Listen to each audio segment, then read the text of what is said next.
I'm Joe White, the voice of Chris Redfield. When I'm not surviving the horror of the Spencer Mansion, I'm listening to the Crimson Head Elder podcast. This is Katie O'Hagan, the voice of Mia Winters, and when I'm not babysitting temperamental bioweapons, I'm listening to the Crimson Head Elder podcast. My name is Richard Waugh. Just think of me as a ghost from the past. This is Paula Rhodes, Evelyn in Resident Evil 7 Biohazard. This is Michelle Ruff, the voice of Jill Valentine. I'm Reva DePaula, the voice of Rebecca Chambers. Hi, my name is Allison Court. My name is Sarah Coates, the voice of Marguerite Baker, and you are listening to Crimson Head Elder Podcast. Wanna come to dinner? Welcome to the Crimson Head Elder podcast. With an overwhelmingly positive critical response and enthusiastic fan engagement not seen for over a decade, we are privileged to host one of Resident Evil 2's highly talented actors as our very special guest. Jolene Andersen, actor and motion capture for Ada Wong in Resident Evil 2, and motion capture for the iconic spy in Resident Evil Damnation. Jolene, thank you so much and welcome to the Crimson Head Elder podcast. Hi, thanks. I'm really happy to be here. We've got myself, George Trevor, asking you questions, and over in Pennsylvania, we've got the Oracle Dragon. Hi, everyone. Welcome back. My nerdy name is George Trevor, and Aaron has a much fancier name. Should I get one? Should I make a name for myself? Well, you're Ada, aren't you? I'm Ada. It doesn't get better than that, does it? Oh, I've been trumped again. I went for the boring architect. I know. Okay, so first question. This comes from Bloody Eye in North America and from BSA Arclay in Wales. And Jolene, they want to know, when were you first made aware that you were to be voicing and doing motion capture for Ada Wong in the remake of the seminal Resident Evil 2? Do you recall when the recording sessions took place? And it must have been very difficult not to announce to your friends and family that you had scored this iconic role. Yeah, I know it. That's really frustrating. It's hard to go back. We've been working on it for a couple of years, so it's just kind of been an ongoing process. So I think I auditioned for it a couple of years ago, and then we kind of went into production, which kind of takes, it's a really lengthy process. So we've sort of been at it for a while. They let you know almost immediately. You go through this grueling casting process, and then they're like, you're in. And then it's really exciting, and you never know when the next session's going to be, and you just sort of like prep for it. And you never get to tell anybody about these projects. All the video games are like that. They're very top secret. Sometimes you audition for them and you don't even know what you're auditioning for. You have to just sort of keep tight lips until it all comes out. And this was really frustrating because, this game is so big and the part is so much fun. And people, as an actor, are always asking you what you're working on. You can't tell them. Did you even know? Because you're quite right. We've often been told by the actors that they weren't even aware of the series or the franchise or even the character that they were taking on. Did you have any of that information beforehand?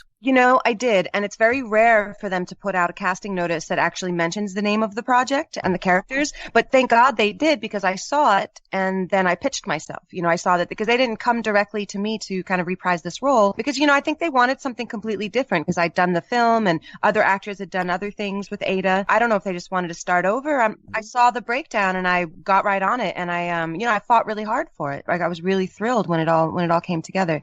And you see them put out the trailers and you see the game coming out at all the big expos and everything, and you still can't say anything. So we all have like a private Facebook page with all the other people that are involved in it, where we could scream and cry to the heavens, like, can we say something? That was how we got through it.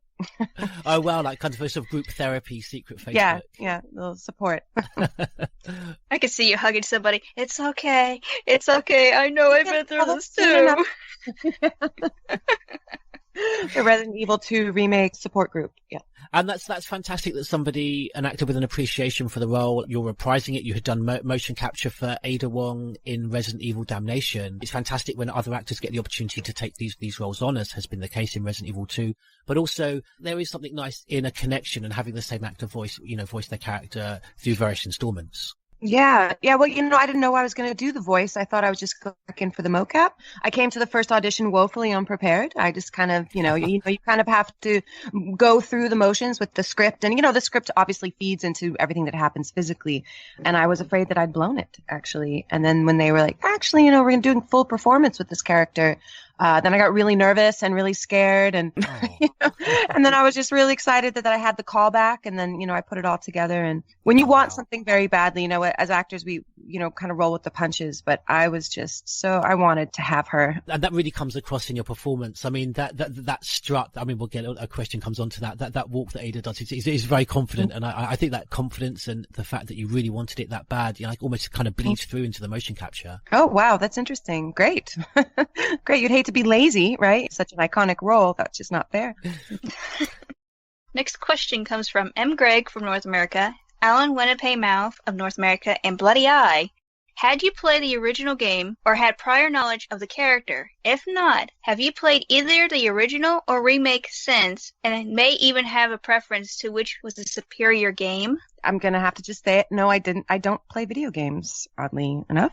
And I never played the game. And when I first did the Damnation film, it was, in fact, a film, right? So It wasn't, I didn't know anything about the franchise. I didn't know anything about the characters. I just saw a breakdown for a very cool character, which happened to be Ada. And so I was just really attracted to the description of this character. You get a script for a film, really. And then as I was sort of looking into her character for that, I realized that it was this whole gaming community and that it had been a video game. But no, I never played it. I just kind of took off the page and took out of the story kind of who Ada was. And then when we sort of did this remake, I still wasn't sure what I was getting into. I wasn't sure if we were doing another film, what they were doing exactly. And then, as you're sort of married to the project for years at a time, then, you learn more about it. And I have looked at the old game, which is really funny.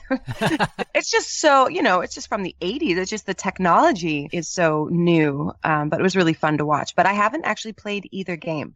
I just get really into the narrative aspect of it. Yes. And I have to say though, what I really appreciate, and I've noticed this with all the games I work on, I had no idea. I was playing Atari when I was a kid. Like I'm one of those kids. Like, I play Space Invaders for 24 hours straight. So what's so fascinating to me is that you have these narrative stories. It's sort of like this emotional through line that takes you through the game. So much reverence for that. I just find that incredible. And it is sort of like a cinematic experience as you go through it too. And I just think that's amazing that that's how games are now. You mentioned Atari, and yes, of course, I was playing Space Invaders, and and you're absolutely right. I think apart from the graphics, the huge significant changes is that narrative and the fact that these games have become cinematic. And we'll come on to this. There's the questions about Ada and Leon's interjection on the bridge at the end. And when I was enjoying your performance of both motion capture and the delivery of your lines, I felt completely out of a video game and very much connected with it as if I was watching a film, and almost had to wake myself up after the cutscene had finished to grab the joystick, and I was actually having take myself up. I was so immersed in that actual cutscene, which was wonderful. Like you say, so cinematic. Yeah, that's, and that's an ode to the whole team making that happen. They owe the fans that. I think, you guys have such you love these characters so much, and you've stuck with it for all, decades. And I love that they were able to do that, and I think that's what they were going for. They're going for something a lot more real, a bit more nuanced. And I think they really wanted to give the fans that experience. And I couldn't be more impressed and proud of them for doing so. And it's definitely a team effort. I give everyone else far more credit than I would give myself for bringing Ada to life. For sure. And especially, Tom Keegan, the director. I was watching my performances. I love the story with me and Leon, with Ada and Leon, as an actress, it's just so much fun. And I saw a lot of that, was under his direction, where he could see the character going. And, we don't get the entire script. We just get bits and pieces every day because it's so top secret and they're kind of rewriting things and it's all a bit of a mystery and we're kind of piecing it together one day at a time. And it was their vision, and Tom's vision and the rest of the team that kind of, makes those characters whole and gives you that experience.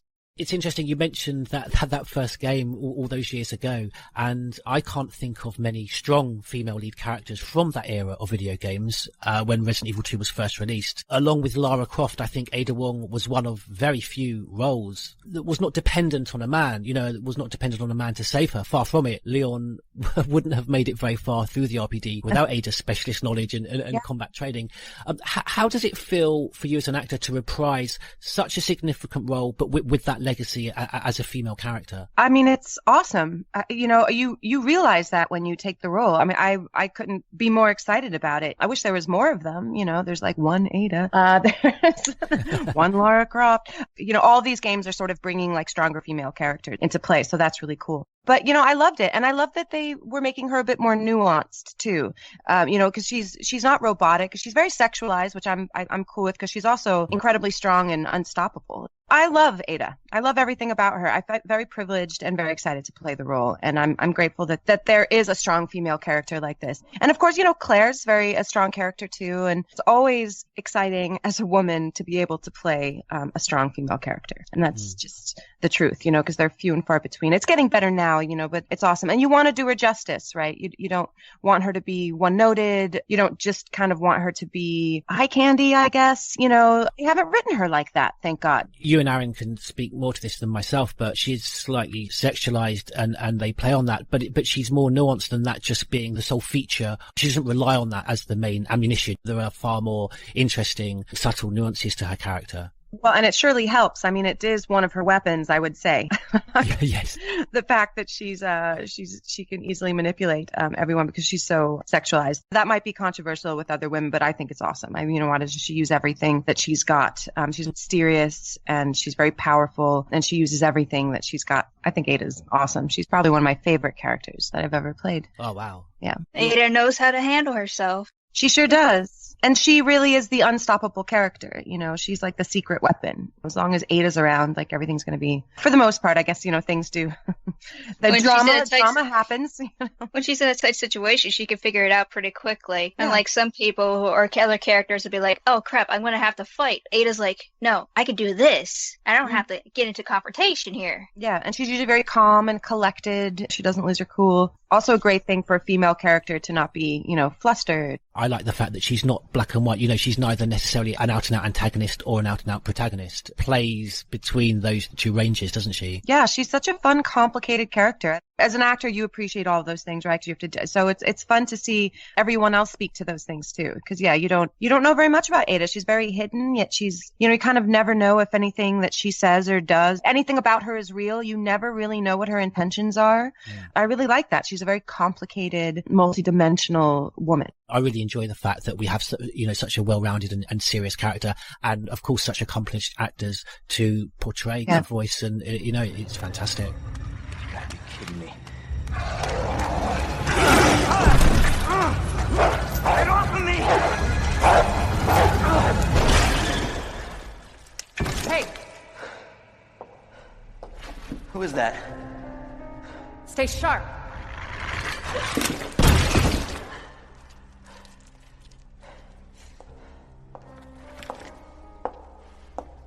Lower it. FBI. Sorry. Thank you. For your help. Surprised you made it this far. FBI, huh? What's going on here? Sorry, that information's classified. Where are you going? Do yourself a favor. Stop asking questions and get the hell out of here.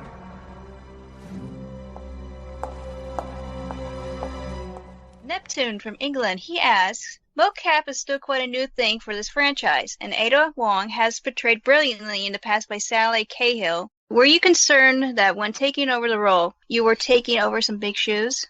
Yes. Yeah, I wasn't concerned. I'm not alone. I've got an entire team behind me. We're all working on it together. So I am there for them. I'm there for the director. I'm there for both of the directors, for the writers, for the people that are putting it together. So I'm not sort of like thrust into the snake pit.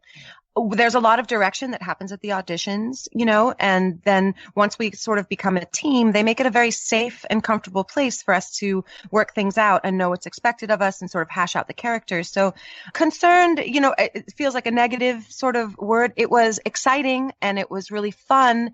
And I hoped that I could do the job for them and deliver something to the fans that they really love. But I felt like we were all in it together. So I didn't feel like I was out on some tightrope and terrified that I wouldn't be able to make Ada work, because you kind of don't get the job unless I think they believe that you can, do it. It's exciting to fill those shoes. Like when I learned that I was going to have the full performance, I was just excited. I couldn't wait to bring her to life. And every time I'd get a new script, I couldn't wait to tear it apart. And and get into the space and work with Tom and work with the other director and the other actors, so we were all in it together, and it was just really exciting, so grateful that we ended up getting something together that the fans love so much. I guess there's a fear, but I was probably not as scared as the rest of the team. I just felt like we got to go in there and do our jobs and have a great time doing it and create something amazing, and I'm just really glad we did. Listening to you now, it sounds so similar to what at the time was a rare occurrence, that when we interviewed Sarah Coates, who voiced Marguerite Baker in Resident Evil 7, she talked in similar fashion about the team and the actors being able to take time out together and discuss their performances and eat together and chat and joke and laugh. And that was quite rare, because prior to that, all the voice actors we'd spoken to previously had said that they'd all come in for their recording sessions and recorded separately, and they didn't have the opportunity to play off one another's emotions. But it sounds like you were there with the other actors as a team. Well, I think that has a lot to do with how far the technology has come, right? I feel like when I did when I did Damnation, they didn't have the two together. Like you would do the mocap separately from the facial capture. You do that separately from the voice, and everything was different. And then when I worked on, I did a Tomb Raider, all of a sudden I was like, oh, we're doing full performance. Like, we're putting cameras and microphones on all at once, and we're doing it all together. And so you might have these solo sessions in the booth where you still have your directors there with you, but you don't have the other actors. But since we're all in the space together doing the mocap and the voice at the same time, you're really just acting like you would for film or on stage or television. So we're all bonding in that way, and we're all growing together in that way. So I think we're very fortunate with the new technology to all be able to be together. Yes. So I think that's something new, perhaps because of how everything's changed. Yeah. And also, we're just all so emotionally involved in it. We really care about the project and the characters. That dedication and appreciation really comes through in the performances. BSA Arkley and Alan Wempe Mao, they both ask, what direction did you receive from the voice director and Capcom team in relation to the overall character of Ada Wong, and perhaps a likeness to a previous Ada performance in either voice match or character traits? I'd had the experience with Ada from the film, so I'd had a certain understanding of the character, and then how she moved through that film. So I felt like I had a grasp on Ada, and I'd done a little bit of research then because I didn't realize that this was an iconic character. I didn't know she was well known, so I'd learned a bit about her then. So once you come onto the project, you've auditioned, so you've read a script, you've talked to the director and the rest of the casting people, and everyone else. And by the time you come to the callback, you've got a whole team of people talking to you about your interpretation of the character. So that was sort of the direction. No one really said, go back and look at what, look at Ada's history or how she was played before. And probably because they were trying to bring it into a new space. So they were writing the characters in a new way. They were writing the script in a new way. So the direction I got was really like on set. It was there in the writing. And then once we were in the space and we were shooting everything, then there would be direction like you'd get in any other thing. We would just talk about what was happening in the scene. We talk about how we saw Ada. We had the director from Japan and the directing team from the U.S. sort of talking amongst themselves, and then we would talk. Everybody would kind of hash it out and talk about what we want to happen and what the character is doing and how she feels. So it's this collaborative effort. Once you're there, that's sort of the direction, as we all sort of work it out. It sounds like just an incredible level of attention to detail and conscientiousness that we unfortunately was lacking in voice acting, when we're literally going way back to when the first two games were released. Yeah. So it just sounds fantastic, and what an experience. Priceless. It's priceless. It really is it's my happy place. It's one of my favorite things to do. I loved working on this project. I just absolutely loved it. And of course, you get to play the full range of emotions because, and we'll come on to this, there is those moments when Ada, very confident and strutting around like she owns every inch of the space around her, but then when she's very vulnerable and cries out for Leon. Yeah, I love that. I love that they gave her all of this nuance and they gave her this vulnerability. They made her a bit more human. Although, when I looked at some of the older parts of the game, I think that was there. It just wasn't I just don't think the genre had come as far. I don't think the technology had come as far. there's a lot of time has passed. So, it's a whole new world kind of. So I think that it was there. It just wasn't, it was there. It's just, we're better at being able to do the things we want to do. I think that they were limited in their abilities to bring to life all of it because of the technology. So I think what we're capable of doing now is, incredible. Absolutely. In terms of the limitations on the graphics and the presentation, I remember there was this line in the old game where Leon, sort of halfway through the journey through the RPD, Leon says to Ada, "Oh, I actually didn't get an opportunity to introduce myself." Almost like he's showing off. And the old character model from that game, Ada doesn't say a word. She just sort of shrugs her shoulder like, "So what?" So what? But I love that because those are still the elements of the characters. That really is still a lot of their relationship. The new version's a lot like that too. It's just, again, it's just the nuance. And I also think that the fans want more. They require more than what, we had before. So, yeah, I think we're all growing together. Who is that? It's just me. So you can put that thing away. I don't even know what happened. It just happened so quick. I told you to get out of here. You wouldn't want to end up like Ben, would you? You knew him? He was an informant.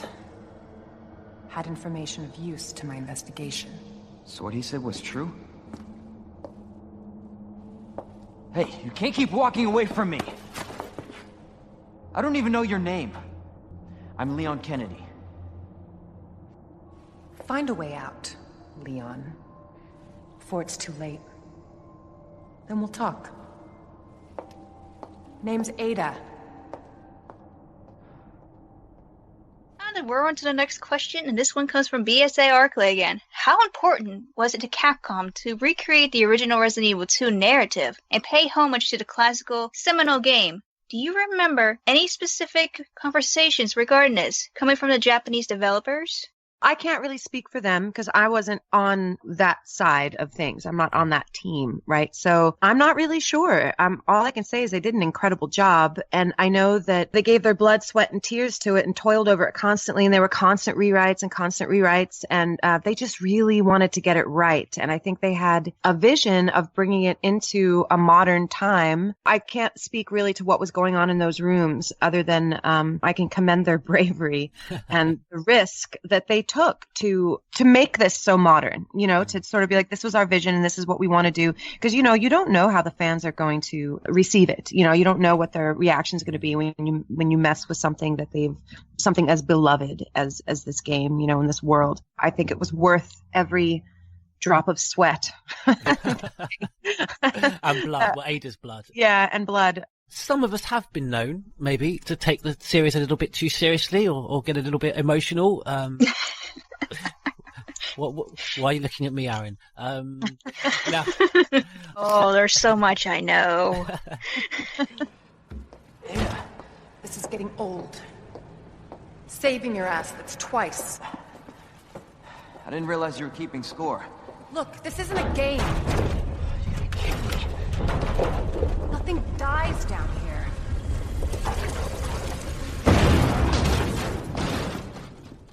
This comes from the Oracle Dragon. There's a lot of tension and fan expectation surrounding remakes in general, especially in the Resident Evil fandom. When you took on this established classic role, what made you feel that this new production was going to be a solid take on a classic game? Just the passion behind it. Most people, now, I said I couldn't really speak to what was going on behind closed doors, but I think when you talk to Nick, you'll find that he has his toes in that pond a whole lot more. Almost every single person that was involved has been a huge fan of the franchise. That's why I say so many people were so emotionally committed to this project. I think that just had a lot to do with it. I think everybody just cared so deeply. I think it's fabulous that everybody is so connected to it. I think it's amazing that people are so emotionally attached to it. It's I see these characters as characters in movies. I don't think it's odd that people revere these video games and the people in them to the degree that they do. I think it's completely natural, and I think it's awesome. And if it wasn't for the passion of the people that follow the games, then we wouldn't be here doing these really cool, amazing things. We wouldn't be here talking about it. So I think it's great. We wouldn't be here without people feeling so connected to it and having such strong emotional responses. So, I'm all for it. I think it's great. I think it's a very human experience. And this is sort of what entertainment is, And I think people have to, learn to express their disappointment that comes from a sincere love for a franchise. In a positive way. And there's nothing wrong with that. If there are people that have been disappointed with certain aspects of the game, it's only going to come from a love of that original narrative. That old game is always there. And if there are people that may prefer certain aspects of the older game for any particular reason, nothing about this reimagining, this remake, I can't understand how it can have any detrimental effect on that, whatever your opinion, because they both can exist independently of each other, and we can enjoy both of them separately. Absolutely. That's a really great point. Yeah, that's absolutely true. And what would be the worst thing? Apathy, if no one cared? Yes. I mean, that's how a series can What die. would be the point? Yeah, no, absolutely. Yeah. Is that the intel you needed? Unfortunately, no. Ben didn't come through. Well, what exactly are you looking for? More info on the people responsible for this mess. What about you? Trying to save the world? I told Lieutenant Brenna I'd bring help. Good luck getting that. Road's out. Going through that gun shop looks like the only way. So this comes from Negan's Bat from England. I imagine a fan of The Walking Dead. Your mocap performance screamed Ada Wong with that ever so confident walk. Can you speak on the differences and similarities between that performance and your mocap for Resident Evil Damnation? For example, were there differences in the technology between those two productions? Technology is much better now, but they definitely, it was sort of the same. And it's just sort of how I move with that character. I feel like that's how she does move. I'm a runway model. And so I was like, oh, that strong walk, that confident, kind of sassy. And I do a lot of very editorial. So a lot of it has a lot of attitude, and you do sort of come on. It's a very stage-like walk. She is confident like that. And she does carry herself she's very sexy, and which was all her physicality, just actually what she looks like. So to me, I looked at her and I was like, well, she's going to be strutting around in those heels and that little dress, or sometimes it was lingerie, like, I'm not sure. And she's got a gun in her garter. I was like, this is how she's going to walk. And that's just what they liked, which was awesome. So it was the same as far as how I felt the way that she carried herself in the film, and then how she carries herself now. To me, that was the same. I mean, that is sort of the essence of Ada. She doesn't cower. Like, even in her most vulnerable moments, she doesn't really cower. I really love that dialogue after she's leg's been wounded and Leon's like helped her or whatever. And he's like, let me carry you. And she's just like, F off. I can take care of myself. I can take care of myself. And she's still like, my leg, and she can barely walk. And she's like, stop it. It just makes me feel worse. She always carries herself like that, no matter what. Even when she's finally that last scene where she's just going to fall into the abyss, she's not like, oh my gosh, help me. She's never like that. No, absolutely. That's an interesting point. Yes. Yeah. So, that's who she is. And that's how she physically walks through the world. I didn't see a difference from before. Just because this new script is giving, and the new technology is giving her a little bit more nuance and giving her more vulnerability and giving her character more, that doesn't change about her. But that's who she is, as yes. I think at her core. I'm just remembering when Ada's wounded. I keep thinking, Ada's there, she's hurt, she can't pull the thing out of her leg, and Leon has to come help her. She accepts the pain, and she's like, I just need to stay calm and try not to freak out when he pulls it out. But that's a vulnerability moment for her, because she doesn't want to show Leon that she's still human, but she doesn't want to show him that she's weak. After helping her up, you can just see she's fighting so hard to not have him help her, but at the same time, she's thankful.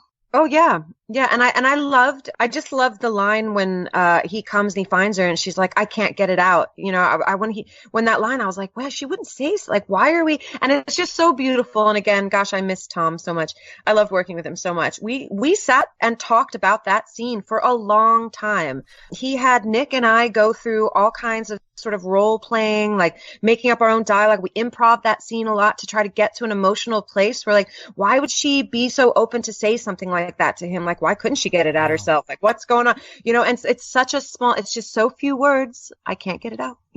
I can't do it myself. Those are the gifts of this project. Yeah, so she has to show that vulnerability, but yet she has this quiet strength on top of it all. And I have to say that was one of my favorite scenes. That's the beginning of that vulnerability between the two of them. And I just fall in love with their relationship at that point. And I love that, again, to Tom's credit, that we were able to bring that very subtle yet powerful, those aspects of her personality and their relationship to light in this game. And I think the fans appreciate it.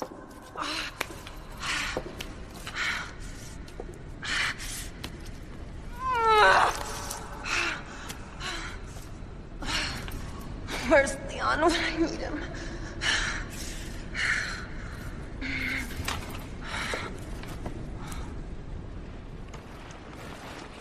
Damn it.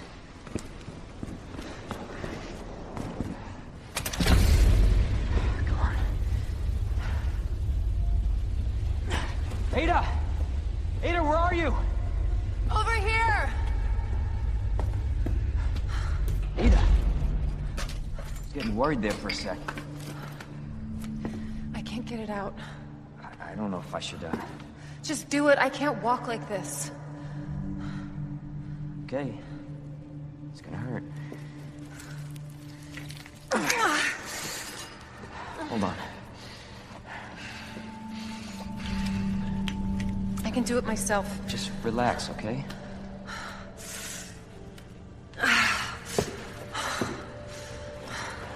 So, what do we do now? Get yourself out of here. While you still can. I'm not just gonna leave you. Not like this. You don't understand. The situation's worse than I thought. You're not getting rid of me that easy. You protected me. Now it's my turn. Didn't realize we were keeping score.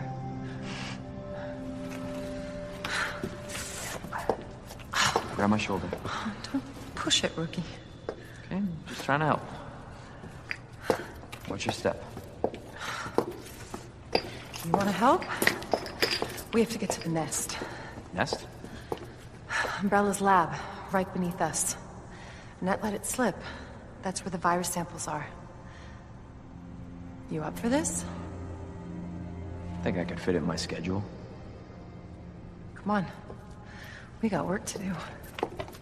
Yes, ma'am. You know, I've said it and I wholeheartedly mean this. It is a privilege for myself and Aaron and for our team to take on these interviews and to then, as custodians, present them to your fans. To hear particularly you talk about that scene and to have the opportunity to hear that direct personal insight. You mentioned the amount of time and the role playing that went into it. Because before I had this opportunity to meet you and I saw that scene for the very first time and noted that there was definitely an extra level of vulnerability that wasn't in the original game when Ada cries out for Leon. And my first thought was, I wonder what the actor who's playing this role thinks of that vulnerability, because up to that point, Ada had been very independent and very strong. Now suddenly she is relying on that male lead to a certain extent. And I was just very interested in that moment. I wonder what the actor playing this thinks of that. To hear that amount of time went into that scene, it's fascinating. Thank you. Oh, it's gold. And I have to say that a lot of time went into every scene. It might seem to other people that, you know, you're throwing in these lines or it seems really flippant. It was never like that. Never.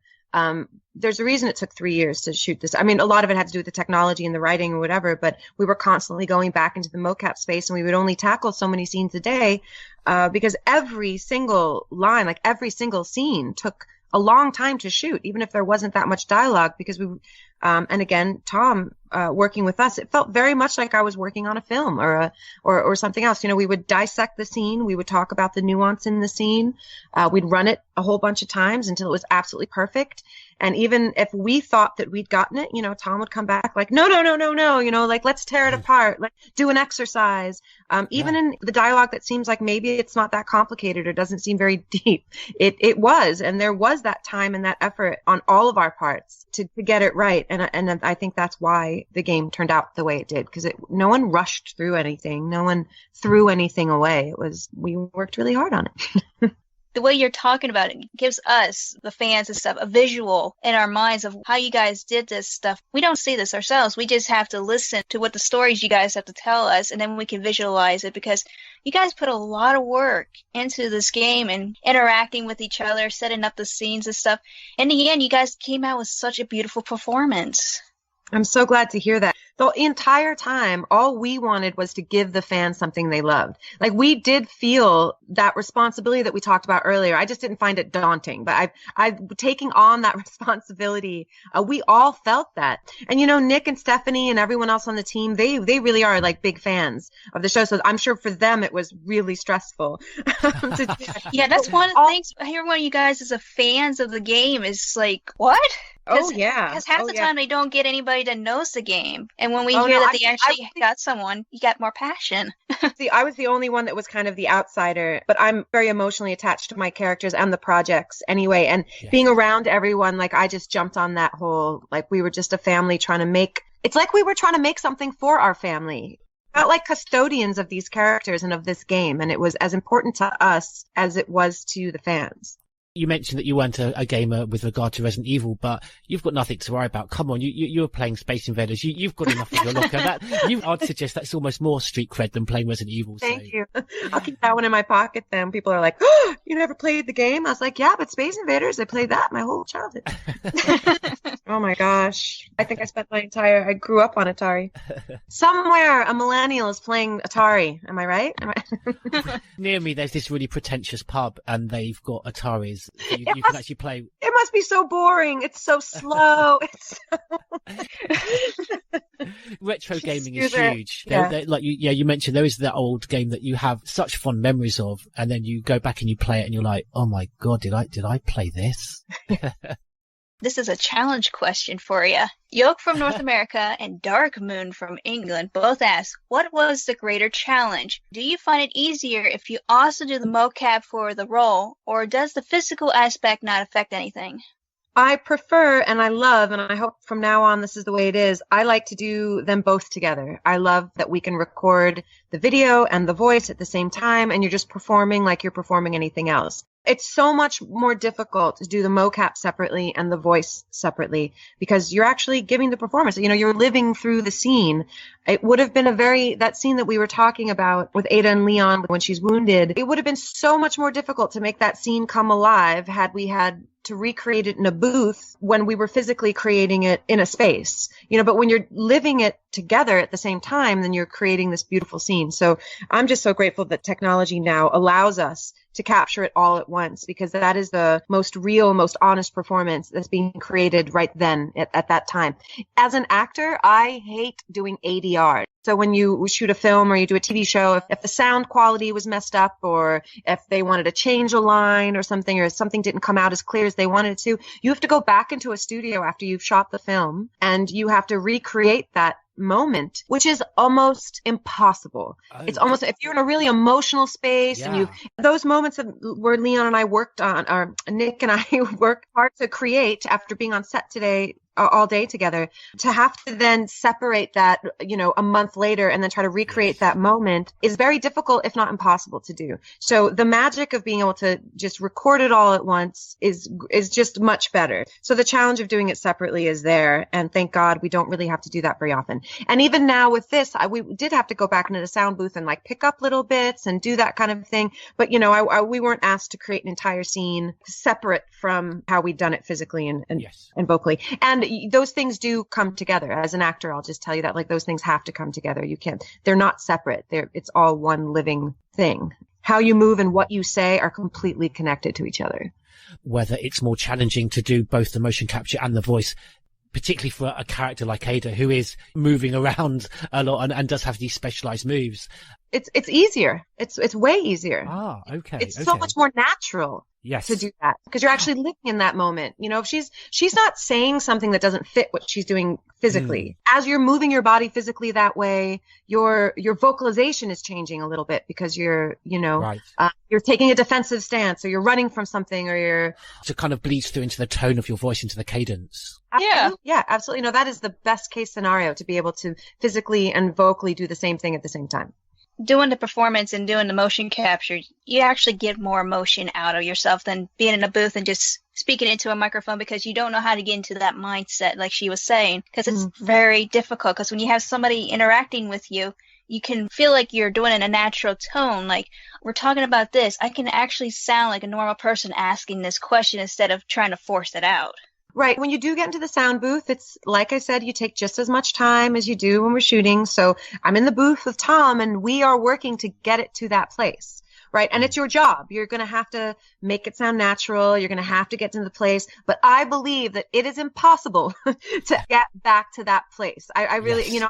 it's so difficult, and you do your best and it all works out. And there probably are a lot of places in the movie. But as a performer, I always feel like when you have to go back and do the ADR, when you have to separate it, I dread that always. I'm like, oh God, I was like, we were crying for 5 hours on the set. You've broken yourself down to a place that you I never want to go there again. Don't make me go through this. But it's a director's job to get, that Tom is able to do that, because he's also a voice director and he's brilliant at it. So he does do that. He's like, this is what we're going to, and he directs every vocalization. As far as how challenging it is, I find it so much better when you're in the scene. But you do have to go back and do those things. And when you have a great director like Tom who knows what he's doing in the booth, you can do those things. But I find that very challenging, having to separate that specialist role that Ada has, and from that, these sort of specialist moves that Ada performs. We have a question from Neptune, and he asks, Ada has a very specific commanding role in Resident Evil 2. She also has some distinctive poses. I was thinking, with the gun as being one, did you receive any specific training for this to assist you with your performance? We do have someone there to make sure that's all correct, that we're holding guns the right way and that it's all technically accurate. Now, I do a lot of action type work as an actress, so I've had a lot of experience with guns and combat and stuff like that. There is someone there who's sort of like a weapons expert to make sure that everything is technically correct. No one ends up shooting each other, it's all very, very safe. Yeah, they're not real guns. There's always someone there to show you that the guns aren't real and that no one's going to get hurt. And then also just technically to make sure that you're holding everything right and your stance is correct. Again, a team effort to make everything look fantastic. My mission is to take down Umbrella's entire operation. We may not make it out. Whatever it takes to save this city. Count me in. Heard of the Umbrella Corporation? They're a pharmaceutical company secretly making bioweapons. They have a virus. It turns people into indestructible monsters. That explains the horrible things I've seen. And that's why I'm looking for Annette Birkin. She's the one at Umbrella responsible for unleashing the virus. I'm going to bring her down. Yoke and M. Greg ask, some of the characters, particularly the men who have encountered Ada Wong, would consider her a word beginning with a B that I don't use, in a red dress. Do you feel that Ada is genuinely evil, or in her heart is trying to do the right thing despite her assignments?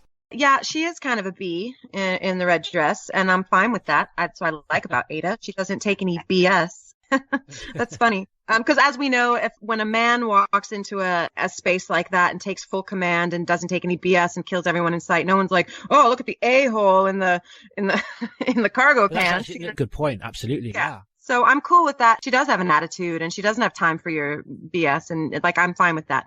So is she a good, I don't want to give too much of Ada away. I think that's part of her mystique, and it's part of what I love about playing her is we're not really sure. And whenever she does something, you're never really sure what her motivation is or what her intentions are. So I like to keep that mystery with Ada, and I don't want to, of course she's human, she's not a robot. She's an actual human being, so she's got thoughts and feelings. And I think I like to keep that a bit of a mystery about who she is, what she's actually after. This was just fantastically original and unique that we had both a strong female lead, but one that wasn't an out-and-out antagonist or protagonist. And like you say, we're always kind of second-guessing, what is her real, genuine, true motivation here in this scene? And I don't know if you agree, sometimes I think that can waver within her. Absolutely. And as far as shooting the game, we would pile over every single bit of dialogue. What does this kiss mean? What does this conversation mean? What does this vulnerability mean? When she says this, or which way are we going to go? Where is she coming from? We would dissect it every single time Ada kind of made a turn in one direction or the other. Where was she coming from? And, there was a lot of discussion about it, and it made it really fun to do. And I think that's what made her fun to watch. I don't want to give any definitive. That's definitely for the audience to decide for themselves. Well, we're always trying to decipher her motivations. This is a question on that subject. It comes from USS Command, one of our staff members. He's one of the team with me and Aaron, but I didn't know he was such a romantic at heart. We are, let's just say.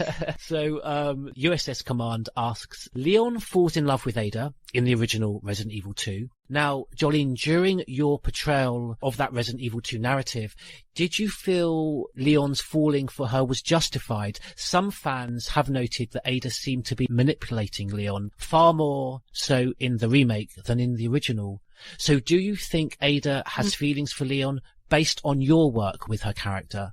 Okay, again, I'm not going to answer any questions as to whether or not, what exactly her feelings are, because I just think that's fun for everyone to just, everyone to just be, confused over forever. But yeah, she is, but that's who they are, that's what I love about this like crazy romance. And I have to say, I love Leon and Ada's romance. I loved living through all of that and sorting all of that out. It was really great. And he's so wide-eyed and sweet. He's like a little Labrador retriever, and she is so like strong and manipulative, and she's a bit crusty and icy, she's like not letting this guy in, but she's completely playing him like so all of that, like, yes, that's an aspect of their relationship, but I find that really fascinating because again, I think people are confused by it or shocked by it because if the roles were reversed, that wouldn't be that odd, that people wouldn't be like, oh, that's really weird. Oh, he has a lot of control over her and she kind of just like takes his lead, instead you have this like sexy, capable, strong, kind of like a militant type personality. And then you've got this guy who is clearly impressed and enamored with her. Then underneath grows this dependency upon each other. And then does this love blossom? Is there a romance that actually blossoms? Like, it's a really fun thing to watch and to play and to ruminate over. I love watching it. And I love how we all watch it. You're kind of like, what's going on? Yet we're so emotionally stuck to it. Their love story, I love it. But yeah, all of that is sort of like out in the open. But I agree completely with the fact that she's in complete control. Aaron, are you with me on this? We've got to make sure that we play this interview to those that make decisions at Capcom, because if there is going to be a remake of Resident Evil 4, Jolene, just hearing you now talking about, just that one aspect, that relationship with Leon, and that is developed in Resident Evil 4 in the original game, some may say a little less subtly, but with that appreciation and understanding, and that you'll take that into your performance. Yeah. You never kind of know what's happening, but I think that's why people love Leon and Ada so much. Yes. It is a complicated, it's like any love relationship, right? Everyone's like, well, isn't it? Like, what does she feel? What does he feel? Like, what's going to happen? How much do they really have going? It's like real life. And again, the accolades go to the writer, and the people that are putting all this together. It's such a complex and interesting relationship.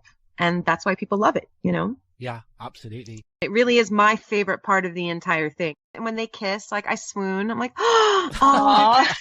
We worked on that kiss for a while until we got it right. Again, a big discussion about, like, what does this kiss mean?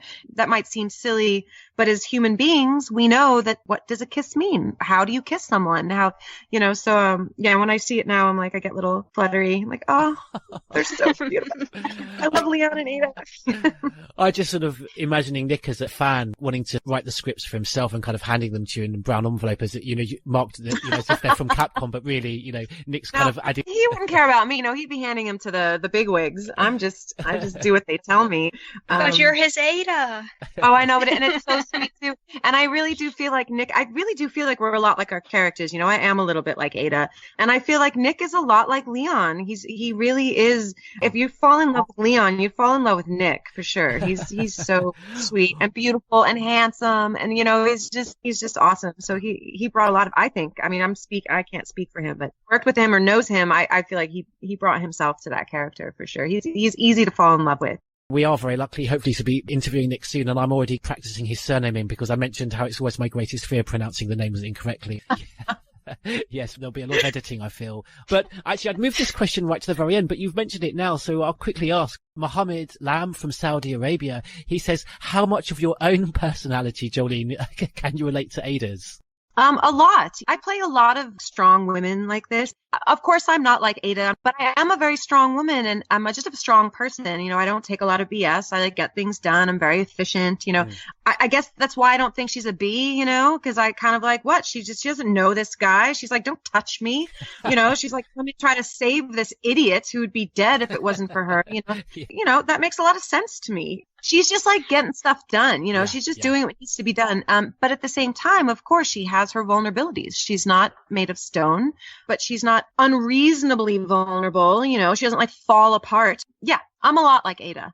I do tend to play a lot of characters like this, probably because I lend a lot of myself to them. Same as Nick, I think, is very much like Leon's character. Probably a lot more capable. I mean, they do make Leon a little bit, they started him out like that, but then Leon becomes very capable throughout the game. So yeah, no, I feel like I bring a lot of myself to Ada. And then a very heightened aspect of myself. These are extraordinary circumstances. It's an extraordinary character. It's a fantastical world, but it's a lot of who I am. I'm definitely not like a weepy wallflower type person who had to like put on some fake persona to play Ada. She was easy to start with. I was like, oh yeah, she's a really strong, capable woman. I can do that. Yeah, well, I'm sure that aids your performance. You're drawing on your own perhaps experiences or your own character to a certain extent. You might be exaggerating specific things the way that these things are kind of exaggerated in anime or manga. It's funny. People always talk about this walk Ada has. I was like, I kind of walk like that. Like I kind of walk through the world with a lot of like confidence and comfort in myself. And yes. I mean, she gets a little bit extra because she's sassy, right? She's sexy. Yes. Like I said, there's a little bit you throw on a bit more. But yeah, I'm very similar to she is. You can run, Annette, but you can't hide.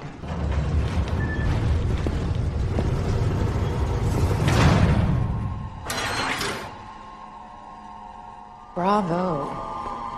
Gonna burn you alive now. You'll never get your filthy hands on the G. I'm not the only one after it. You realize that? And you won't die alone.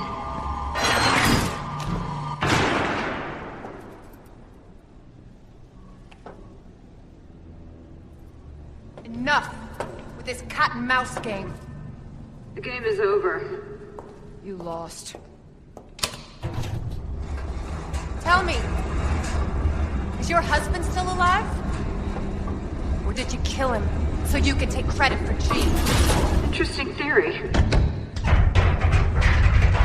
You don't cooperate, I'll get a sample from the nest. over my dead body.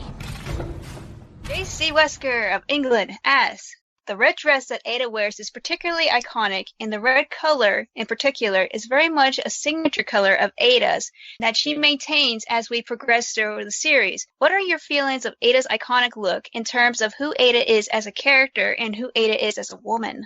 I love it. Maybe feminists won't agree with me, but I think I've said this before. I love that she has this sex appeal. I think it's one of her weapons. It's one of her strengths. I think the red dress obviously is chosen for its power and its intensity and its strength. So I love everything about it. And I don't want to give away any, any secrets of people that have built this character, but I think it's fantastic. And I think it's perfect. And it has worked like a charm, because everyone loves Ada in the red dress. The dress itself is as iconic as Ada's character. And I don't know that she would be what she is without it. As a woman, what you wear and how you present yourself, like that dress is as important as her walk or as important as anything else that she physically has. So I love it. I'm a big fan of the red dress, and I think the fans love it too. And I have no qualms with her like kicking ass and taking names in a red dress and some heels. I mean, she's fantastic at it. So yeah, I think she's quite skilled in that dress. Incredibly skilled. She can jump from great heights without spraining an ankle. She can kill. Yeah, she's especially in high heels. Good lord. Yeah, I was going to say, you wait till you see her in Resident Evil 4. And again, if you do get the opportunity to reprise your role for a remake of Resident Evil 4, you're really going to enjoy that role, Jolene, because there's a lot of that. Yeah, I think it's great. It's part of the fantasy of the whole thing. And I would be disappointed if for the modern age we had to change any of that. I think it's beautiful, and I think it's powerful, and I think it lends itself to her character. The next question comes from Alan Wempe Mao and the Oracle Dragon. After all your recording sessions were complete, what did you think about your own portrayal of Ada Wong, and did your self-review change once you had watched and listened over to your performance? Okay, well, as an actor, It's hard to watch yourself or hear yourself with any objective. I can't stand the sound of my own voice most of the time. So, and it almost takes me out of it. I see Ada and what she looks like when I hear my voice over it. I was like, maybe she should have like a sexier voice, or maybe she should have like an accent, or I don't know. But, I watched all the scenes cut together, and it sort of created a story for me. And the way that it was cut together with the direction of Tom and everything else, I ended up really loving it. And I almost couldn't hear myself anymore, which is the best thing that you can feel as an actor. I was like, actually, yeah, I'm really engaged in this without like tearing my own voice apart. But there are moments where I'm like, ugh, God, like nails on a chalkboard, So it's very difficult to ask a performer what they feel about their own performance. I think I'm too familiar with myself, and I'm too critical of myself as an actor. And I have to just trust that the people that hire me, and especially with a game like this where you've been working on it for 3 years, there was plenty of time for them to fire me if they wanted to. Maybe they can't, because we put in a few days work, and they'd have to a lot of time and money they'd have to get back. It was hard for me to watch and to listen to, because I can hear myself and I could see myself. But after a while, after the clip of all of me and Leon's scenes together was about 30 minutes, I was really drawn into the story, and I really kind of lost the fact that it was me speaking. And so I'm glad to see that. But yes, I'm very critical of my own performance. All I can say is that the scene with yourself on the bridge at the end, I was completely immersed into it as if I was watching a movie, and forgot the controller was in my hand, and was just, not just the voice delivery, but the motion capture. And interesting to hear you as a performer, you say that it really aids your performance, that you can do the whole thing together. And I think that scene particularly, I think it really comes across in. Are you talking about the Mexican standoff on the bridge? Yes. Wasn't that fun? I think that might have been one of my favorite scenes. That was like the most emotional scenes. I know I say a lot that when she's first wounded, that's one of my favorite scenes to shoot, because I love that, because that's where the emotional quality starts to enter their relationship, and the vulnerability starts to show, and they start to flirt with each other a lot. I feel like you start investing in that romantic relationship, so I love that moment, because it sort of changes the tide, But I loved shooting that. We took a long time to do that whole ending. I love that so much, because there's so much going on there. And it's such a classic type of scene, right? It's, like, what is she going to do? Is she going to put down the gun? Is she going to put it back out? Whatever. I felt very emotionally attached to, in that scene, I think I did choose to care about him and have to deal with, what's going to happen next, and being, having a sense of duty, and then also having a sense of my feelings for him. And, I love that you felt about that scene, because I loved shooting it as much as you guys loved watching it. I have to mention two chaps that asked questions that we didn't quite have time for, but you've actually answered it in your answer there. Greg wanted to know what your favourite scene was, and you've given a fantastic answer to that. And also Dark Moon wanted to ask a question in terms of Ada's motivations when she was pointing her gun at Leon. So, fantastic that your appreciation, understanding, and just love for the character and this whole experience enables you to give these answers that are so fulfilling. And without even knowing it, you've answered two questions that we didn't even think we'd have time to give to put you.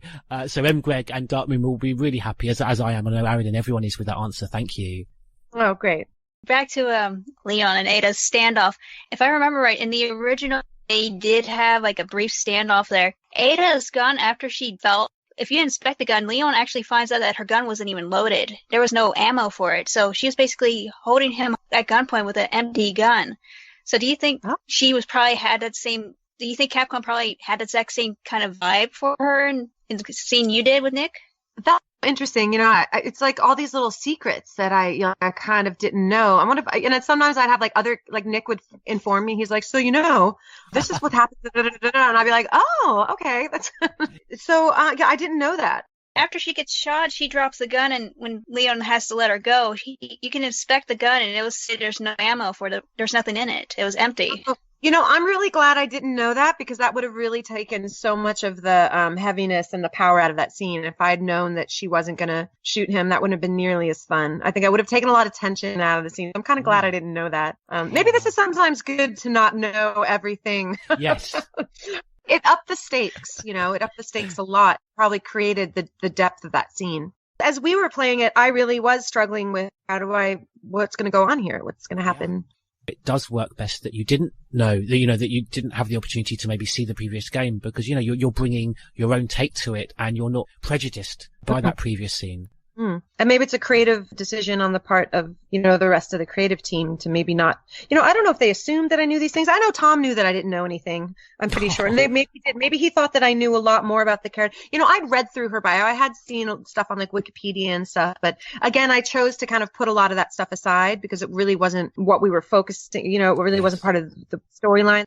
And can I just ask, was it actually discussed in terms of what Ada's fate was? Because obviously I know we don't see it in the actual game. Did they sort of mention in terms of the direction when you say Ada just lets herself fall without, screaming helplessly, whether that was a death fall or that, that we would see her again in future installments?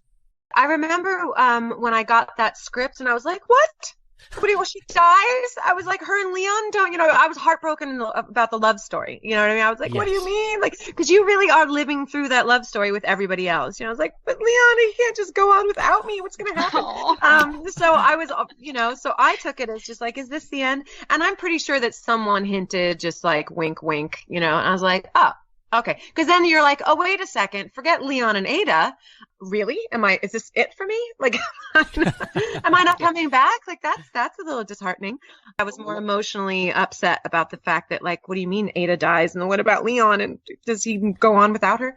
No, but I've already had fans sort of say that, just like, how does Ada come back to life? She comes back to life. Everyone else knows a lot more about it than I do. So I was like, oh, so she doesn't. Because I just sort of assumed, even while the thing with the gun that you were talking about, I do go into it living the reality of what we're showing the audience, or the reality of what that means in the moment. So to me, she was dying at that. She was just letting go at that point. And that's just who she is. She's a very stoic person who's like, this is how it ends. This is how it goes. And she says a bunch of times before you go in there, she's like, this might be a one-way ticket. Like, we're probably not going to make it out.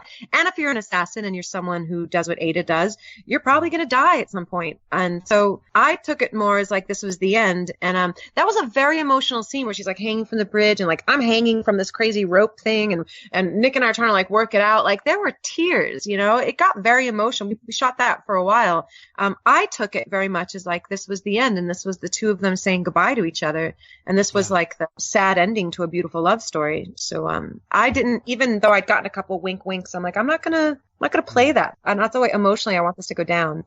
Oh wow, that's an incredible answer. Thank you. They throw you into this love story between the two, and then they're like, okay, we're gonna cut the rope. No. And so Leon's the one who's just like, no, but of course Ada's like, hey, no, take care of yourself.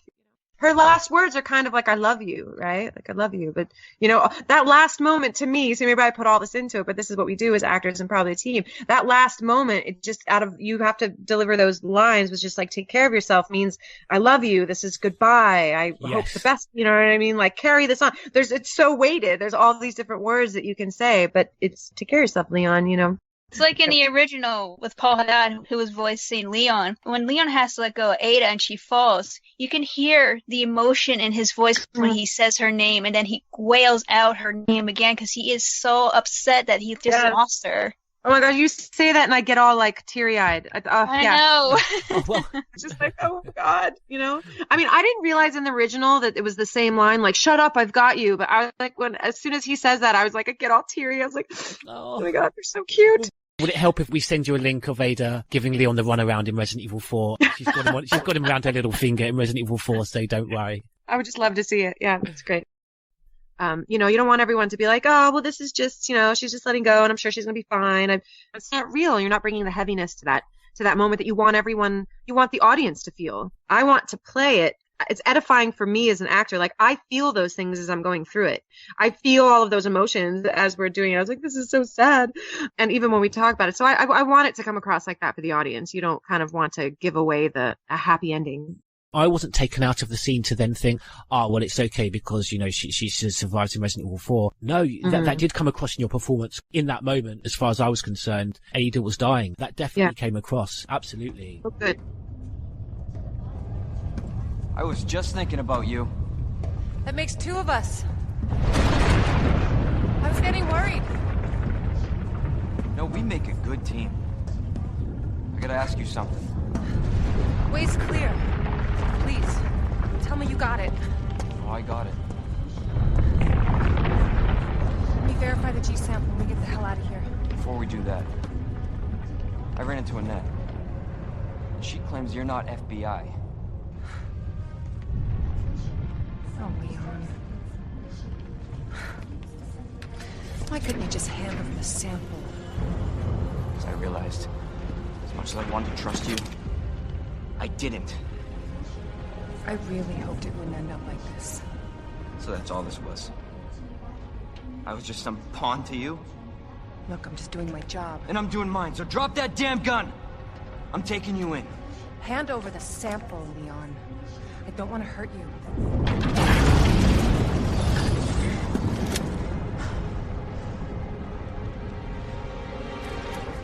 And you shoot me. But I don't think you can.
Take care of yourself, Leon. No! I think I know the answer to this one. It comes from M. Greg. And Jolene, he says, it has been confirmed that Ada Wong is not this character's true name, but an alias. Do you think her true name should ever be revealed, or should this mystery be left to Agent Wong's knowledge alone? Ooh, I like that question. You know, of course, I love the mystery, but I'm not the creator of the game. So I guess I would leave that to them. But I prefer the mystery. I think as a fan, I guess you'd want more specifics, right? I kind of like to leave that out there for people to wonder about. I feel like that's why these characters are fun. I think if you knew everything about her, you might be like, okay, next, you know. Yeah. I think she stays alive in everyone's imagination because she's an enigma, and she's, you know, you never kind of know. You can't really put your thumb on her, you know. So I don't know. I like the secrets. She seems like a woman with a lot of secrets, and I like that, you know. She is a spy. Yeah. And you never really know who she's working for. You never really know what the end game is for her. And I like that. That's interesting what you say, because I think as fans we do, and I certainly do, tend to crave maybe almost too much information and biography, and, you know, we scour the Japanese websites and the Japanese guidebooks and translate them for this extra information. How fun is that? Like, that in and of itself is also a game. Like, I think that's great that everyone does that. Like, they're you know, characters in my life that you always want to know more about, and you want to ask people, you know. I think that's awesome. I think it's great that, you know, you're scouring around for like bits of information. I think that's part of the fun and part of the allure. And it's almost like the more information you get, it's almost like a new game piece. You know, you're like, well, now I've got that together. I feel like their characters are almost like a game in and of itself. So I love that's a part of the whole world, the whole process. I think it's cool, and I hope that doesn't stop. And I like that they kind of it seems like the creators of the game, they just sort of like put out little tidbits for you to follow. Like breadcrumbs. Like, you don't know that, do you know that? The thing with Ada, and some people have become frustrated, they leave these breadcrumbs. You sort of almost solve one mystery with Ada, but it then just throws up another mystery. But no, I'm with you. That's part of the connection we have with the character, and the interesting thing about that character, that there is that level of mystery with her. And I think if that was all unraveled, then there would be less dimension to her. And maybe one day these questions will all be answered. Who knows how far this story goes? Well, if that is the case, I mean, very much hope. I'm sure Aaron agrees that's with yourself reprising the role. I hope so too. It'll be interesting. Because, you know, it's fun because I get to learn more about the character as I play her. Like, every day I go into work and I get to learn a little bit more. You know, I was like, ooh, that's fun. That's exciting. It's almost like doing TV in that way. never really know what's happening with your character, and it's just a new fun surprise and something new to tackle like every single time. So it's like we sort of all learn together about what's happening, which is probably why, you know, there's so much secrecy over the project until they decide that it can go out there, because they don't want any hints or clues or, you know, we know too much. This comes from myself and BSA Arkley, and we both ask, did Capcom provide you with any concept art, biography of the character, or any details to help you with her performance of Ada Wong? No, they didn't do anything like that, but it's all out there for me to see. And I'm sure if I had asked them for anything that I didn't have access to, they would have been happy to provide me with that. But, you know, I think they must have assumed that I'd, you know, done all of that footwork because they felt pretty confident, I think, that we were all on the right track. You know, luckily there's so much out there in the Resident Evil franchise that I had access to everything that I needed. Yeah, and they would have, and I'm sure they would have been there for anything that I would have asked for or needed as well. I imagine you would have seen some sketches or concept art for Ada, if not for the Resident Evil 2 remake, but for your work on Damnation. Oh yeah. And also as we went along, you know, as they were sort of getting more of it together, they would show us a lot of the graphics and stuff, and it would just, you know, it was almost like a party, you know, just like for group morale. They'd be like, look what we're doing, you know, we're like, oh my God, cool, you know, and they're bringing everything to life. We would constantly, they would show us that as it was coming along, and it was just so exciting, you know, it would just get our blood pumping, and that feeling of us all kind of growing together and all of us like getting it together at the same time. And yeah, it was really fun. This comes again from the Oracle Dragon. She asks, what was your take on performing? You've mentioned this yourself, Jolene, that even though we've seen her incarnation in previous and in future titles, we don't actually really know who Ada Wong is. So what was your own individual take on her? Okay, so my take from what I could pick up from her, I felt that she was, you know, she's an assassin. Or is she? I don't know. You know, she's strong. She's confident. She's almost cold. She's efficient. She's deadly. She stays, you know, that idea that she's never really frazzled, that she's in complete control, that she's incredibly good at her job, that I always imagined her as sort of like the top assassin, this sort of, you know, she's almost indestructible. Yes. And she just doesn't have time for BS. She doesn't have time for, you know, she's very on task. She's got a tunnel vision to whatever she has to do next kind of thing, you know, so there are a lot of things that you can sort of like glean from that. And so a lot of her confidence comes from that. And a lot of sort of almost when you think of an assassin, you think of almost like a soldier, you know, that her physicality comes from and all of those things. So that's sort of where I started with her. And then the rest sort of comes out with the script, and then you sort of have to adjust and move around, starting with sort of that outside nuances, you know, where like this is where she starts, and then you can dig deeper as the character sort of develops. Back to the direction that you received for portraying Ada, Bloody Eye was curious if you received the same kind of direction when you were doing the CGI production of Damnation. Well, it was a bit different doing Damnation because I shot that in Japan, and the directors and everyone that was sort of in charge, they didn't speak English, so there was a translator between the two of us. Yes, there was direction, but since one was just simply mocap, I felt that I was able to really run with it. And to be honest, I felt like I really understood Ada. I felt like the way I portrayed her, I kind of did what I wanted, and I think they liked it. And I had seen some of her other things. I was like, that's who she is. Like, how fun. She just is like, gets to be this like brash, really confident. She knows everything. She's, it's like, what a fun character. Like, she's always like the strongest person in the room, right? So, I remember the direction being somewhat nuanced back then, because they had a vision of what they wanted. And then we just adjust a little bit. And I almost felt like a lot of times they were like, no, she's stronger. No, like make her lean forward a bit more. And I'm sure that direction probably helped me shape her way back then.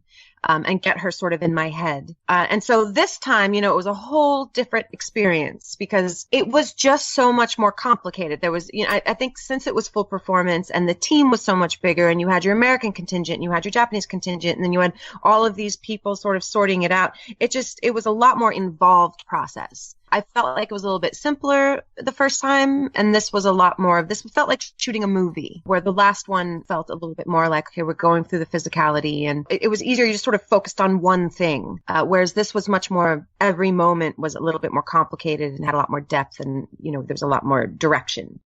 Okay, the question, the last one, is from Albert Wesker, 187 of North America. And he says, I want to start off thanking the very beautiful and talented Jolene Andersen for taking her time from her busy schedule to join us today. How has voice acting changed or enhanced your life as both an on-screen character and as an individual? Well, thank you for the accolades, first of all. I'm so happy that my character's been well received. And how is voice acting? It's just, I feel like it's something we do. It's just a part of the package. It's just part of being an actor. And I've got to do a lot more voiceover since I've started working in video games. And so it only adds to sort of my toolbox, but a lot of it, like everything else, kind of feeds on each other. It all makes you a better actor. It all just makes you better at whatever you're doing. So, and you have to take it very seriously. Like something like this, you have to take very seriously. It's not like you're sort of doing a tutorial or sort of doing a commercial thing. You've got a character that you have to just completely kind of voice, and you have to move in a certain way. I think it just makes you a stronger performer. Do you remember any funny moments while you guys were recording? Hundreds. So much fun. If you can imagine just playing with these I don't know if you've ever seen how motion capture is done, right? It's one of my favorite things to do, because you're in this empty space. You've sort of got some sticks that are like, that's a cave over there. There's a giant monster, and you're going to fall in love over here, and then your friend's going to die, and go. And it's just like you feel like a 6-year-old. It's just so fun in your imagination, and you're running around with guns, and you're trying not to go pew, pew, pew, pew. Sometimes we do. And then if you screw up, and it's so much fun. It's just like we're just kids running around, crazy dialogue, trying to do these crazy things. And then in between, it's like silliness and so much fun. So much fun. So you can only imagine how annoying we all. It's just fantastic. Yeah. It's brilliant. Probably we can't air any of the jokes. There's probably some really terrible behind the scenes. I was just hearing all that. I'm surprised sort of Nick didn't bring in his own cosplay and dressing as Leon and. Oh, he didn't have to. He's very Leon, but Nick's hilarious. It's super adorable. Everyone is so much fun. Well, like I said, it's a group effort. That's come across throughout the interview, that it was a team effort, the input that you've had both from directors and the other actors that you were so lucky to work alongside. All I can say is just thank you so much. I'm happy to do it. Thank you so much for loving it so much. It's just really awesome. Just telling us everything that you did and gone through and stuff is really, really insightful for everybody, because now we get a basic understanding how you guys put all this work and effort into the characters and stuff, and then we actually get more attached to them. Yeah, and we do it for you. We want for you guys to love this so much it's come full circle. Our hearts couldn't be more full. It's really all we wanted was for you guys to feel this way. And so I'm happy to talk to you for hours about it. I'm happy to reach out to the fans because, we care so much about how much they love the game and how much they love the characters. Genuinely, that comes across in all your performances. All your fans, not just your work in Resident Evil, where our interview is published. In the descriptions, we'll have links to I know you have your Facebook page where people can see the photography of your modelling, your other acting roles, and I know that you're recording a film at the moment. Yeah, I'm just getting started on a film called Attack of the Unknown, which is, it's up on IMDb, so it's not a secret. Yeah, it's a really fun, end of the world, alien, action-packed kind of horror-ish film, so that's going to be really cool. Some of the graphics have been sending me some really cool stuff. The aliens, and they're almost they're really creepy and scary, and it's going to be really, really fun. Sounds like something that crosses over to the Resident Evil world. So where any links to information to that movie, fans of yours will certainly be able to find that anywhere that we mention your name on our website. Oh, no problem. I love it. I love talking about it. It's really cool. This is why we did it. This is just an extension. This is a happy extension of a job that's over. I just, to listen to an actor that really, particularly as someone who's not a gamer, that you really have embraced his character and so genuinely and sincerely enjoyed it. It would just be amazing if you can get to reprise Ada for Resident Evil 4. So we will be beating that drum for you, Jolene, I can assure you. Excellent. Okay. Well, you guys have a great rest of your weekend. And it was nice to meet you. Yeah, like I said, you guys, you reach out anytime, okay? Can you see that area behind me beneath the red tinted sky? That is what's left of Raccoon City. Our platoon is cut off. No survivors found. rather starve to death in here than be eaten by one of those undead monsters! We're both gonna die. Wait, don't shoot! Down! I lost all my men because of her! All is lost. Cries of agony. Unity breeds power.